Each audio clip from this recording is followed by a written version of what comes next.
good. Blessed. Happy Sunday. Same, man. So, hey, how y'all doing? We back again with another episode of The It Factor, man. Today I got my frat brother, a great man, Mr. Desmond. How you doing? Go ahead and introduce yourself. Okay. I am Desmond Hazel. I am a speaker, mentor, and leader, and I'm in the cybersecurity field. All right, brother. So we're going to start off with something simple, man. You know, something that's been boggling a lot of us good people, man. So, like, how do you feel about not having, you know, a homecoming? Being able to go back to your school, man. How you been dealing with that?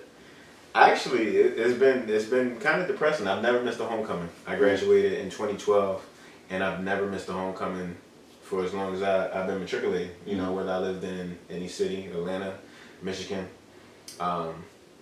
Maryland, I've never missed a homecoming. So for me, it's been different. You know, it's supposed to be this weekend, yesterday, and you know, it was very different not being around alumni, fraternity brothers, even just people that you see on social media. It's just a different feeling. So I think for me, you know, it was a growing period, and you know, the pandemic has been crazy.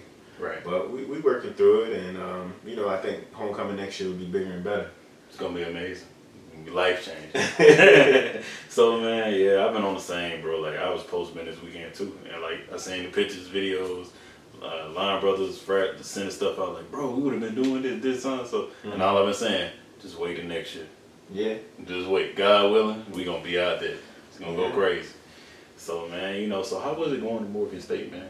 You know, Morgan State, the illustrious. It was beautiful. It was definitely the best decision I've ever made because I originally wasn't supposed to go to Morgan. Okay. I was supposed to go to Temple University in Philadelphia.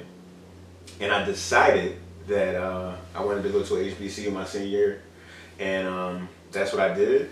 And I was like, you know, okay, this is black people. This is like Black Lives Matter before Black Lives Matter. Right. And it was a good feeling. So I went to visit my senior year.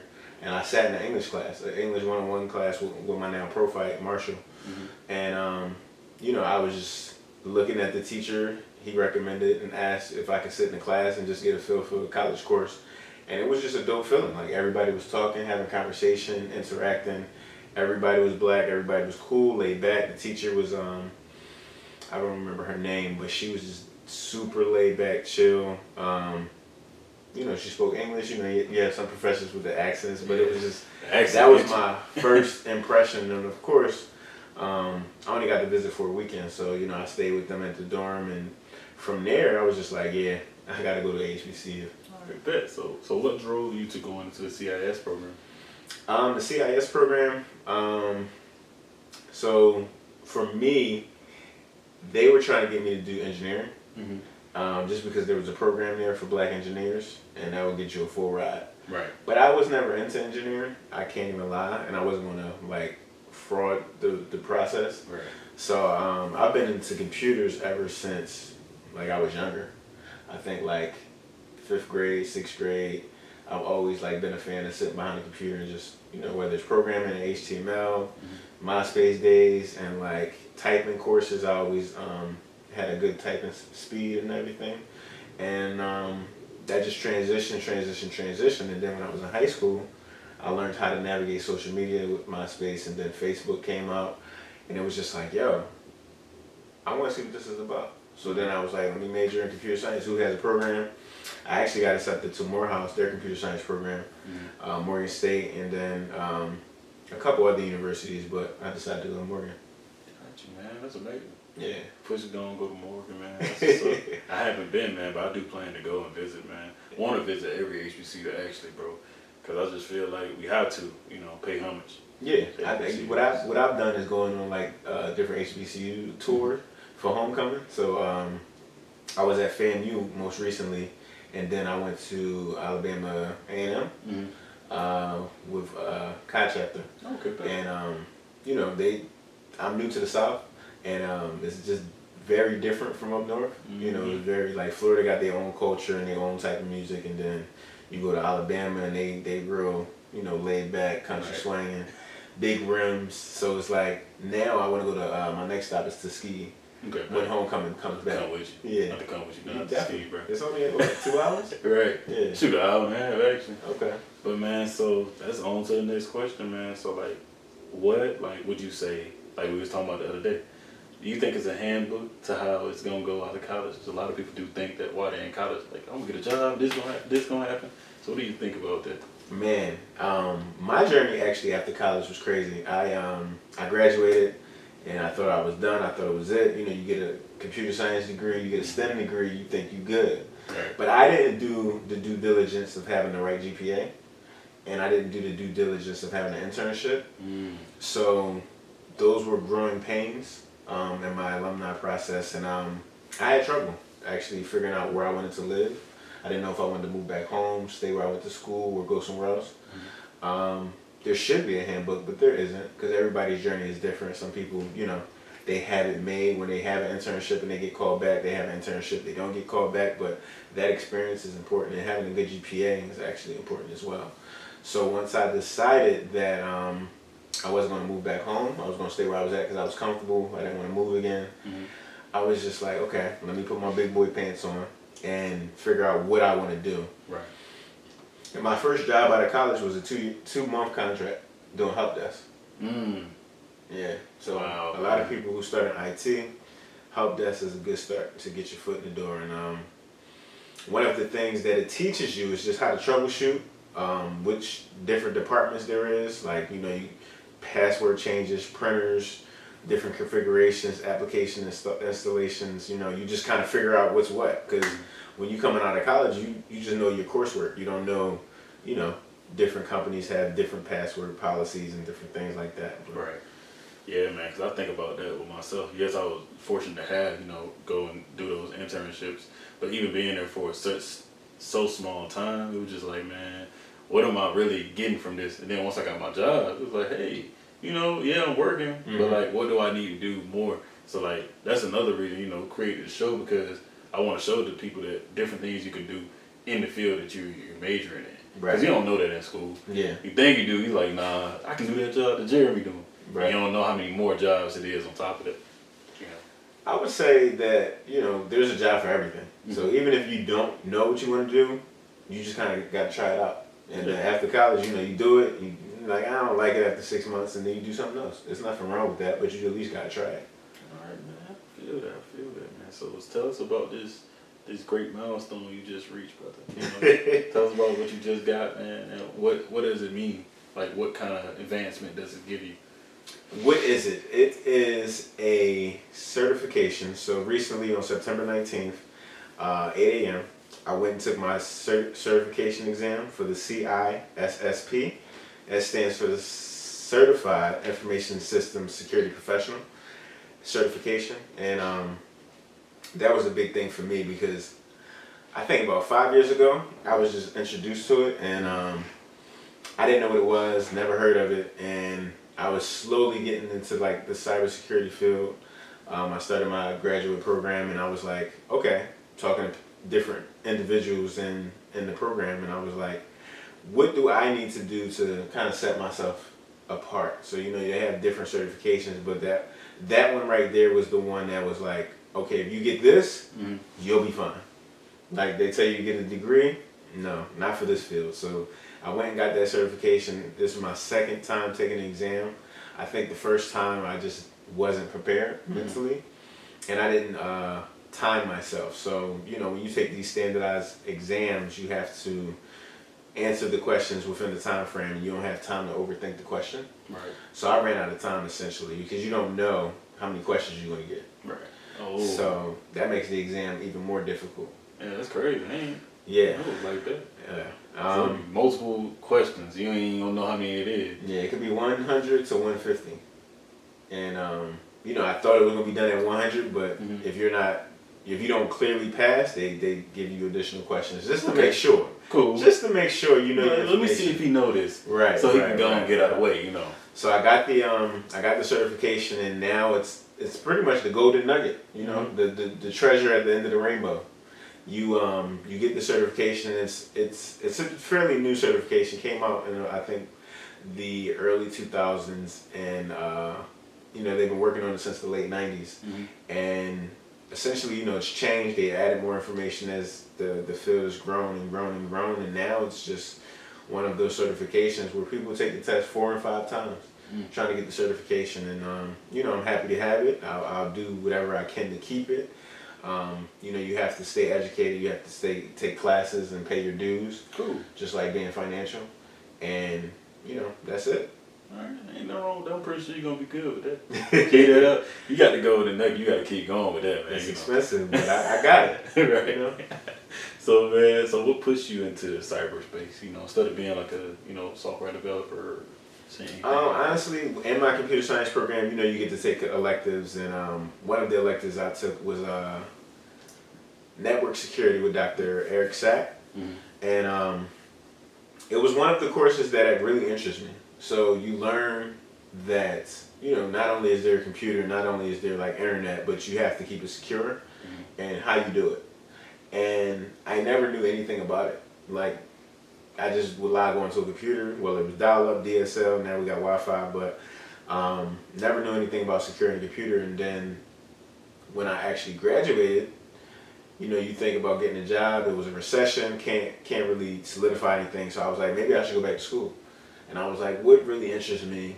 Do I want to do computer science again? Do I want to do IT? Do I want to do CIS? Do I want to do an MIS?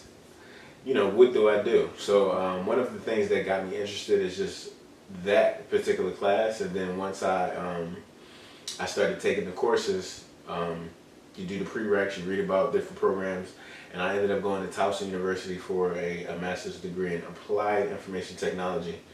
And that was one of the journeys that helped me set myself apart, because once I started going to grad school and I started to take the classes and understand the information, it prepared me for interviews.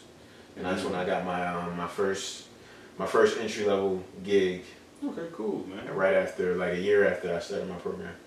So that's good, man. That's real good knowledge there. So I would say, what's your it factor, man? What pushes you, to do? What pushes you to want to do what you do? I think one of the things is just to learn more and be a subject matter expert. One of the things that I've really learned about myself is that I have a really good memory. And, my friends tease me about it all the time, and I'm just like, I thought it was normal. But now that I'm figuring out I'm a little gifted, and you never really embrace it. People try to give you your flowers and like tell you what you're good at, and you just shrug it off like, oh, maybe. I feel like I'm good at other things, but I started to embrace that, and it helped me actually, get these certifications. I also had my CISSP certification, and that was another big golden nugget too. So I didn't expect to just get that, but you work for these corporations, and they encourage, voluntold to get these certifications, because they want to see, it helps their statistics, one, and then they want to see if you're able to challenge yourself and learn. So I think that I'm going to always be a seeker of knowledge. We call them crescents, but I think I will always just try to solve the problem, figure out the issue, and just continue to learn. Got you. I like that, bro. So like with the recent things that's going on in the U.S., with COVID-19, the social injustice that we've been facing forever. Yeah. Not just today, not just yesterday. It's forever. How do you feel about that? And how have it been impacting you? That's such a loaded question. I think for the climate of social justice, I'll start there. Well, I should start at COVID-19. That happened first. I mean, honestly, when COVID-19 first happened, I didn't even know. Nobody knew. But it was New Year's Eve, 2019, and I was on my way back to Atlanta from Philly. I spent holidays at home, and I was on my way home, and I drove 10 hours, 12 hours, and I was like, I'm gonna get there at a decent hour, and I got back, and I started not to feel myself. I started to feel like I was sick, but it's New Year's Eve. It's Atlanta. I'm not staying home. Right. And me and my girlfriend at the time, she was just like, I don't think you feel well. And I was like, I don't know if I don't feel well, but I want to go. So let's go. But then I was like, okay, I don't think I'm gonna make it. And I wasn't feeling like myself really, and I was just like, okay, what do I want to do? Do I want to risk it? Do I want to thug it out? Because it's like, we're gonna be drinking, we're gonna be outside, it's gonna be cold, and I think at that point I was just like, okay, I'm not gonna make it. So I kind of, once somebody tells you like, hey, sit your behind down, I was just like, okay, let me do that. So then, I feel like that was the whole COVID-19 experience, at least for myself, and I was down for the camp for like 5 days, and I think after that, that's when it started to affect other people, China and wherever, Germany, Europe. It's really been taking a toll on India, especially, and I think one of the main things that people don't realize is that everybody reacts to it differently. So I had a fever, but I wasn't like having trouble breathing and all of that because I'm fairly healthy. I think for a lot of people, they just people started dying, people started getting concerned, people have anxiety, people are depressed, and they super cautious. So when the news finally broke that this is a pandemic and it's in Asia, I was actually in Europe on a work assignment. So I was out there for like a week around Valentine's Day and, working, exploring, and traveling the world like I normally do. And then after that, it was like, okay, you need to get home because it's got to Europe. Start shutting down. So it got to Germany, and I think I was leaving the next day. So I came back to the U.S. and then in March it got to the U.S. and then one day we were like, okay, we're going to try to work from home on a Tuesday and try to see if it works. And then next thing you know, that Tuesday was the final day that we worked in the office. Don't never come back. Don't ever come back. So they made the decision that we were going to work from home for 2 weeks. And then that 2 weeks turned into indefinitely. And right now, we're not going back this year. Same. And, the work from home experience is different. But, it has its pros and cons. I think the COVID-19 experience in the workplace has been scary because you never know who's sick. You never know who's going to get sick, and then, some people get sick and don't make it. So you never want to experience to see untimely like deaths or anything like that. Right. I think that one of the major things that we have is like, good insurance. So, I recently got tested on Thursday before I came here because I thought it was smart. And, I tested negative, and I felt good about that. Just to be smart, safe, and like, secure. But, a lot of people don't have that luxury. And it's hard to find testing. Yeah, I actually got tested, bro, back in August before I went to go see my mom, before we went to go see her family, because I was just in the dude, the doctor was like, hey, you want to get tested? I was like, might as well, get out of the way. I'm in here to get a checkup, make sure. I came back negative, but I was just sitting there like, I don't know how many people, maybe can't go get tested, or maybe can't, even afford medicine to try to see if they can like fight it off or something like that, even though they don't have a cure. Right. So that's the thing that I have been, trying to wrap my head around.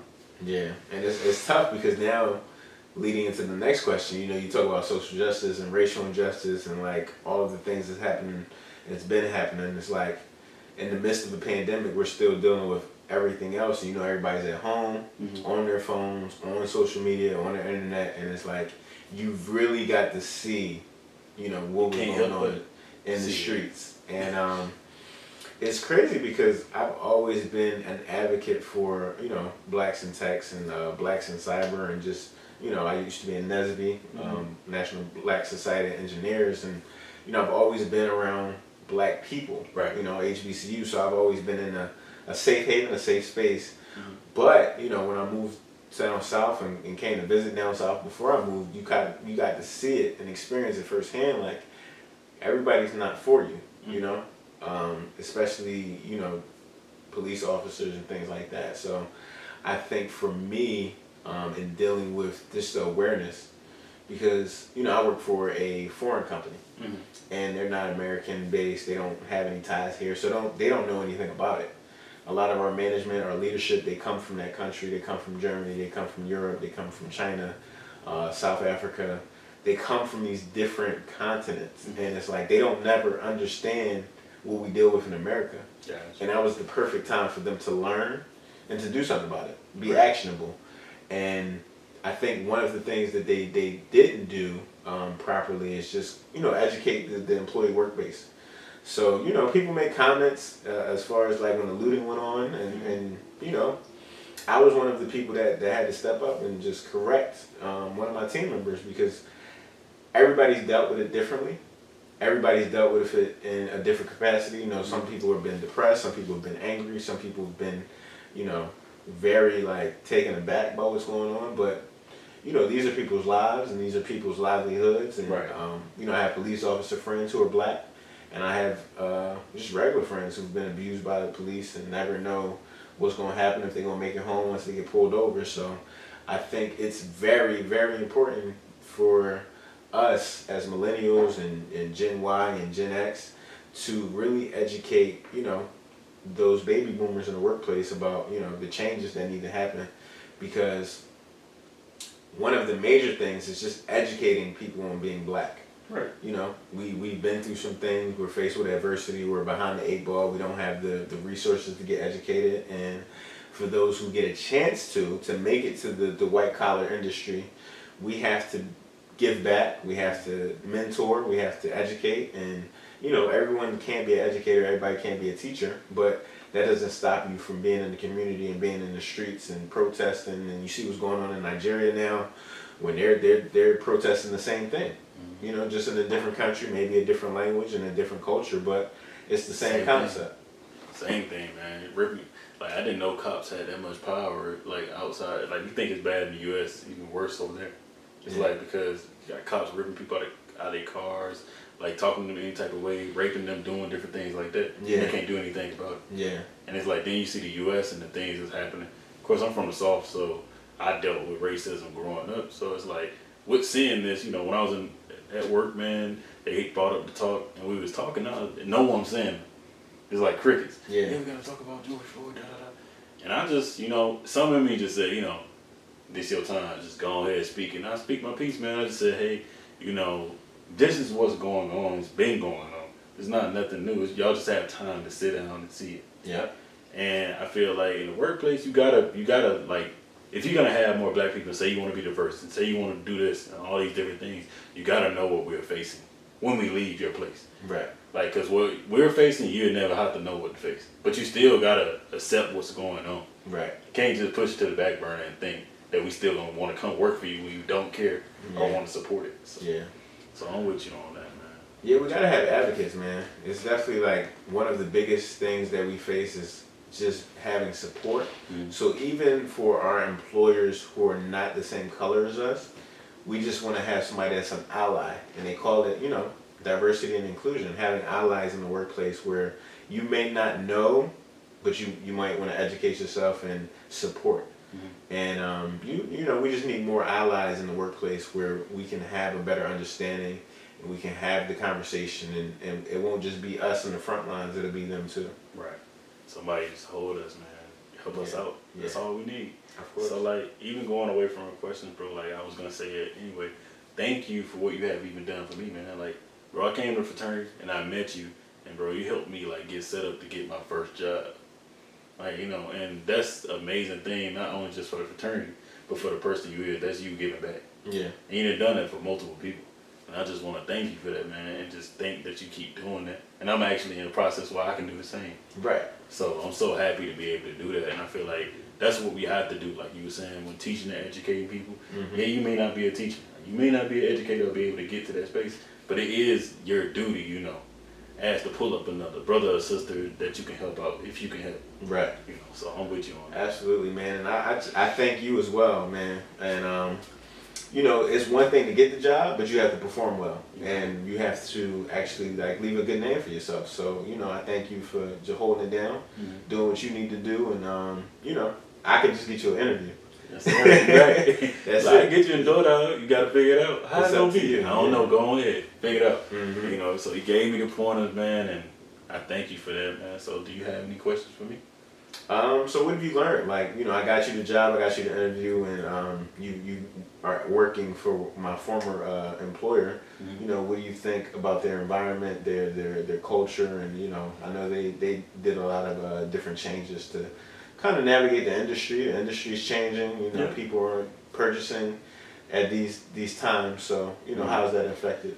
Well, I would say that I seen an older company, step into a new age with us saying, hey, I know it's COVID, so yeah, you got to work from home, but we got to sell these cars, Right. So I seen the pay cuts, different things that they took to kind of back them. And I respect, at first, I'm like, pay cut, what's going on, what's going on, what we need to do. Then I respected it because like it's going to come back to you, but this is why we're doing it. We're trying to get our sales back up. This is how we're going to push it. So pushing the commercials, I seen them trying to be involved in, Black Lives Matter, different things like that. And it made me feel good to be an employee to them because in pushing that, I feel like their sales was able to happen. Then also, they were able to say, hey, I know you're in the tech space, so what can we do for you to help you in this time, even need with mental health talks, any things of that nature. So I was thankful to, be a part of that. Also, just learning what's for me, like even we having to talk with me, saying that, yeah, I've been in this for a year and a half. I've been doing development work and just knowing like, hey, this ain't the only thing Jeremy want to do. Right. Like I moved into the cyberspace. I know I want to be a college professor. I'm studying, get my MBA, and I'm trying to like see, do I want to move to a business role or do I want to, do cybersecurity? What do I want to do? And I've just been kind of figuring it out while I've been at home. I think I have been having a lot of time to just finally figure out what I want to do. Yeah, I think that's the most important part because after college we go back to the handbook that doesn't exist. You don't know what you want to do. You have to figure out what you like, what you don't like, what you can handle, whether you want to be in front of people, in front of the computer screen, whether you want to just kind of be presenting or if you want to do the grunt work and not get the credit, if you want to make the big bucks and be on an executive level. Everybody finds their process, finds their niche, and maybe it's not working for the corporation. Maybe you want to work for yourself. That's fine too. So it's just all about finding your niche, and that's one of the main things that you can really do for yourself because, in your 20s, that's the time to figure it out because by the time you get to your 30s, it's kind of like, okay, you have the vision, you have what your life will look like, you have the results or residual effects from your 20s, whether you're starting a family, getting married, having children, dealing with taking care of your parents. It's all of these determining factors that kind of dictate the rest of your life. So now we get to, your late 20s and your early 30s and you're like, okay, I have a vision, I know what I want to do. I'm either establishing my business or I have my business, and it's kind of one of the things that you just want to figure out for yourself because you got to have the vision. That's the most important thing, but outside of the vision, you got to have the work ethic to kind of just keep yourself afloat. Right, and I feel like I'm building that, bro, with the show. Yeah. And even going back to school saying, let me go ahead and see what I want to do. And then knowing that in doing this, I'm doing the right thing because got more people coming in, more people supporting it. And then also, bro, the biggest thing I'm learning is I'm just getting better at it. Yeah. Every time I do it, it's like, hey, and it's a blessing to have it and to be a blessing to somebody else. So that's all the reason why I'm doing it. Then also with me ultimately want to be a college professor, feel like this is the greatest space to start. To be able to talk, talk about different topics, talk about different things that are going on, so I can know what I fully want to do and what I want to be able to help other people do. Everything is relevant, man. It's election season. You got to be able to talk that talk. In addition to that, who knows if there's going to be a second wave, a lot of different determining factors. So you definitely got to set yourself up for success. I think getting an advanced degree is always a good thing. Hopefully, they're paying for it. But if they're not, it'll pay for itself eventually. Right. Just one of the important keys to take away from just grad school in general is just utilize those connections, utilize those professions because, they're there for a reason. Right, man. So in that, man, I would say, we closing out. You have any shout outs, anything you do to let the people know? I just want to shout out to everybody in my, my connections, everybody that helped me get to, where I got to. And no shout outs in particular because it's a long laundry list of people, but I will say that I would not be the man I am today without the support and the village that I have. Stemming all the way from elementary school to middle school, to high school, and knowing that my classmates and my professors and my teachers, they all helped me get to where I am. And now I have the knowledge to pass on and give back. So we definitely going to utilize this platform and put it out there, and then, you know, hopefully people will watch and people will listen, and they'll be able to get something from this. But you know, definitely shout out to everyone who will support this and has supported us. Well, thank you, brother, man. That's another great episode of the It Factor, man. And with that, I would say go vote, man. Go. Definitely. Your voice needs to be heard, and that's a way for it to be heard. And just keep watching the show. Like, comment, subscribe. Let me know what you want to see. Thank you for another episode. That's it. Thank you, brother.